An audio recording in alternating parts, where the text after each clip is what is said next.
Bonsoir tout le monde, je m'appelle Bruce Schwartz, je demeure tout près de Montréal. Voyez les structures que je vous ai montrées dans Sinus Iridum?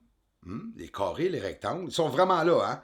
C'est apparent, c'est voyant, c'est clair, c'est obvious. Mais qu'est-ce qu'il y aurait sur le côté ici, dans l'endroit où ce que nous ne voyons pas?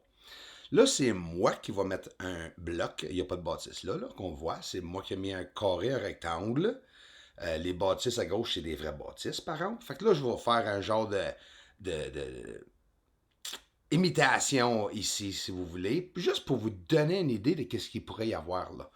Ça, il y a une ligne qui suit, qui va à où et pourquoi. J'ai montré ça sur la chaîne Bruce Caesar, juste pour vous le remontrer 2 minutes, ça vaut à peine. Ça se pourrait fort bien. Et c'est comme ça dans le centre que j'ai vu les structures, dans un endroit blanc et caché. Il y a vraiment des structures sur la surface. Est-ce qu'il y a un camouflage? Oh, absolument.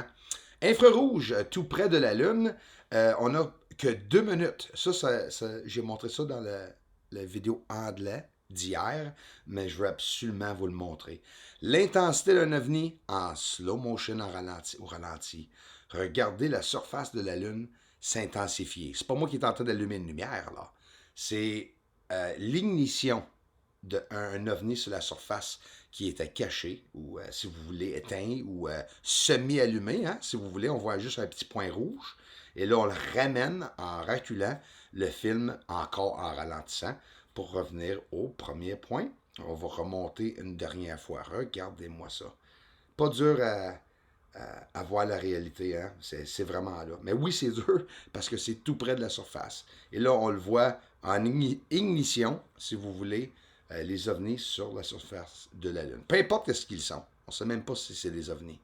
Bien sûr, les ovnis ont beaucoup de caractéristiques différentes. Là, on s'en va voir en infrarouge. Et oui. Là, c'est pas quelque chose rond comme une étoile qu'on voit. On voit plus élongé, hein, quelque chose en élongation. Plus peut-être comme une comète ou des fois c'est des étoiles filantes. C'est ça qu'on appelle les étoiles filantes. En réalité, des fois c'est durant les météores, les douches de météores, si vous voulez, pluie, les pluies de météores, on peut les voir souvent élongées comme ça. Puis des fois, c'est exceptionnel, c'est même plus long que ça qu'on peut voir. Mais les ovnis ont beaucoup de différentes caractéristiques. Aussi, c'est comme ça qu'ils sont capables de distinguer, de dire quel qui est un comète ou qu'est-ce qui est un astéroïde. Je vais vous montrer aussi une image vite faite tantôt d'un comète que j'ai vu dans l'Orion, de très très près. Ça a l'air d'un ange, c'est simple. Que pensez-vous de ceci, les amis? Regarde bien. Regarde bien. Un, deux, trois objets. Il y en a un autre qui va rentrer. Euh, vous allez voir un peu plus tard. Fait qu'on a vu trois, et voilà, le troisième. Aussi, tout de suite après, je vais rester là. Tu vas voir que l'étoile Rigel, nous sommes dans l'Orion présentement, la constellation d'Orion, on va voir un autre ovni passer. Et là, dites-vous, là, c'est toutes des différentes directions, là. Parce que les satellites ont une trajectoire écrit, si vous voulez, du nord au sud. Il y en a qui sont pris, si vous voulez, dormants, je les appelle. Oh, regardez bien les amis, le flash que vous allez voir. Nous sommes encore à côté de Rigel, l'étoile. Et voilà. Reculez-le si vous n'avez pas eu la chance de le voir. C'est des événements qui arrivent très très vite, hein? Mais encore, nous sommes dans la constellation d'Orion, près de Rigel. Pleiades, les Pléiades, je ne sais pas si c'est comme ça qu'on dit en français. Regarde à droite l'objet mystérieux qui passe. Là, oublie pas avec l'infrarouge, c'est des objets que je vois pas souvent. Croyez-moi, quand c'est un oiseau, on le voit très très bien avec un appareil infrarouge. Là, on retourne sur le soleil, les amis, parce que ça me fascine. Puis on va rentrer encore plus près. J'ai beaucoup d'images du soleil. Attends, mais que j'ai investi dans l'infrarouge, les amis. C'est pas du petite affaire qu'on s'en va chercher, les amis, puis je vais tout partager ça avec vous autres. Regarde l'intensité de feu qui pogne en feu. L'objet est carrément en train de pogner en feu. Vous savez, comme moi, la Terre est très, très grande, hein? Mais à côté du Soleil, elle est très, très petite, hein? Puis là, Si on regarde cet objet, on peut dire, mon Dieu, elle est pas mal grosse, hein, à côté du soleil. Regarde, on le voit attraper en feu aussi. Ça, c'est exceptionnel. Mon but, la première fois, c'était pour essayer d'attraper un objet passé près du soleil. Puis laisse-moi vous dire, les amis, il y en a plusieurs. Mais c'est quand même pas facile les voir arriver. Regarde, elle arrive près du soleil. Oup, elle entre dans le soleil. Et là, elle est en feu, près du corona, sûr et certain. Peut-être pas à travers du soleil, mais en tout cas, on ne sait pas.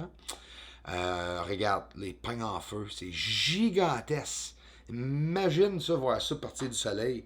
S'ils voyaient ça sur les satellites de la NASA, qu'est-ce qu'ils peuvent ramasser comme film, ça doit être extraordinaire. Voici l'ange que je vous parle, sûrement une comète, j'en ai aucune idée, ça sort de l'Orion. C'est ça qui est le fun avec mes recherches. Je vous montre le raw, le cru, hein. Pas touché. Ça, c'est pas saturé à rien, là. Bon, en tout cas, ça se peut que ça soit saturé, on s'en fout. C'est Beetlejuice en passant. Les rouges que tu vois, c'est provenant de Beetlejuice parce que bien sûr, Beetlejuice est rouge. Non, mais on le voit rouge. Le soleil, regarde à côté. Le soleil, qu'est-ce qui décolle, qu'est-ce qui passe? C'est du débris. On voit une ligne de fumée carrément, beaucoup de petits morceaux qui se détachent sur un gros morceau. Un objet tout près du soleil que j'ai jamais revu, que j'avais promis à tout le monde que j'étais pour le montrer parce que je le voyais 2-3 fois par semaine là, en 2018 et je ne l'ai plus jamais revu. On retourne en infrarouge et on va voir une coupe d'astéroïdes.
Des entités ou des objets, des ovnis inconnus sur la surface de la Lune qui sont en train de laisser une trail de fumée à l'arrière.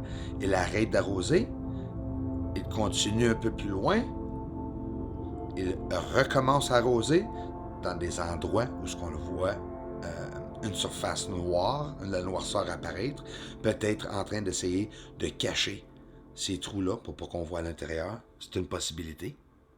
Regarde.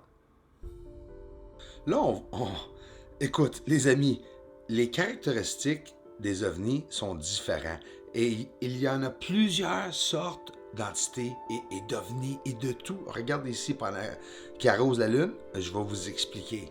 C'est magnifique cette image. Mais le monde a tendance à penser qu'un ovni, c'est un soucoupe volant qui a été vu sur la Lune ou près de la Lune. Ils sont partout. Il y en a plusieurs. Les gouvernements n'ont pas idée d'où ce que ces objets viennent ou qui proviennent. Je vous le garantis. L'univers est rempli. Pensez-y. Et chaque ovni a une technologie différente. C'est pour ça que ces ovnis-là, je les remonte très vite, là. On ne traînera pas longtemps sur ceux-là, mais on n'a pas fini.